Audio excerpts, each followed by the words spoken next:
Hello everyone, so today we're talking about a case study. I'm going to call it the forgotten undertaking, a £9,000 lesson. Every so often I speak to a director who says, I'm going to deal with that later, but when a section 16 letter lands, later can easily cost you thousands of pounds. So let me tell you about this one case where a simple delay turned an avoidable mistake into a 5-figure problem. The main story is that this director ran a small but successful contracting business. When lockdown hit, the revenue collapsed and he applied for a £50,000 bounce back loan. The application declared £200,000 turnover, even though his file accounts for 2019 showed just under £40,000. His accountant had actually emailed him the correct figures days earlier, but under pressure, he used the higher number. Okay, now fast forward a year later, the company goes into liquidation, and within months, once the liquidators investigated his conduct, a Section 16 letter arrives from the Insolvency Service. They make allegations that the turnover was overstated and that the funds had been used personally by the director. He intended to challenge it, but felt that he needed to get his accountant's input first.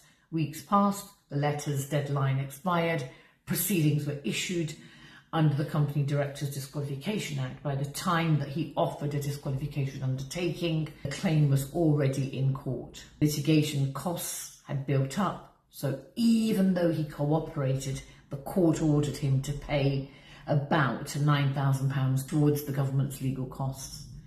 Looking deeper, £20,000 of the loan paid the wages, £5,000 covered commercial rent arrears, but £25,000 had gone straight into his personal account. The explanation, family expenses I'd planned to repay the company later, might sound harmless, yet once the business failed, the repayment never came. In the Insolvency Service's eyes, it was misapplication of company funds and breach of duty. So the bigger issue wasn't the misused money, it was the time. Had he acted before the deadline, he could have offered an undertaking privately, avoided court entirely, and paid nothing in costs.